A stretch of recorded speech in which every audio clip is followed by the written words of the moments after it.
Andhra Pradesh CM Chandrababu Naidu గారికి మరియు గౌరవనీయులు డిప్యూటీ సీఎం పవన్ కళ్యాణ్ గారికి శతకోట వందనములు. ఈ విషయం మీ వరకు వస్తుందని ఆశిస్తున్నాను. అయ్యా, ప్రస్తుత సమాజంలో నేరాలు ఎక్కువగా పెరిగిపోతున్నాయి. ఆడపిల్లల రక్షణ తగ్గిపోతుంది. దీనికి కారణం మన చట్టాల్లో ఉన్న లోపాలని నా అభిప్రాయం. ఎవరైనా తప్పు చేస్తే ఎంక్వైరీలని కొంతకాలం తర్వాత తప్పు నిరూపణ అయితే బెయిలని జీవితకాలం శిక్ష పడకుండా గడిపేస్తున్నారు. అందుచేత ఎవరికీ భయపడకుండా తప్పులు చేస్తున్నారు. ఆ తప్పు చేస్తున్న వారు ఆనందంగా దర్జాగా బతికేస్తున్నారు. అన్యాయం జరిగిన వాళ్ళు మాత్రం మానసికంగా నలిగిపోయి సమాజంలో ధైర్యంగా బ్రతకలేక సతమతమైపోయి జీవితాలు పాడయ్యి అన్యాయం అయిపోతున్నారు. మీరు ప్రజలందరికీ రకరకాల పథకాలు పెట్టి తినడానికి తిండి, కట్టడానికి బట్ట మరియు ఉండడానికి ఇళ్ళు ఇస్తున్నారు.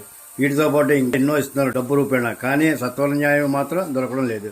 ప్రజలు తినడానికి తిండి, కట్టడానికి బట్ట, ఉండడానికి నివాసం సంపాదించుకోగలరు, కానీ న్యాయాన్ని మాత్రం సంపాదించుకోలేడు. అది మీరు ఇవ్వాలి. ఇంతవరకు ఏ రాజకీయ నాయకులు ఈ విషయంపై మనసు పెట్టలేదు. మీరు ఈ విషయంపై మనసు పెడితే తప్పకుండా చేయగలరు. ఇట్లు మీ అభిమాని ప్రజా శ్రేయస్ కోసం.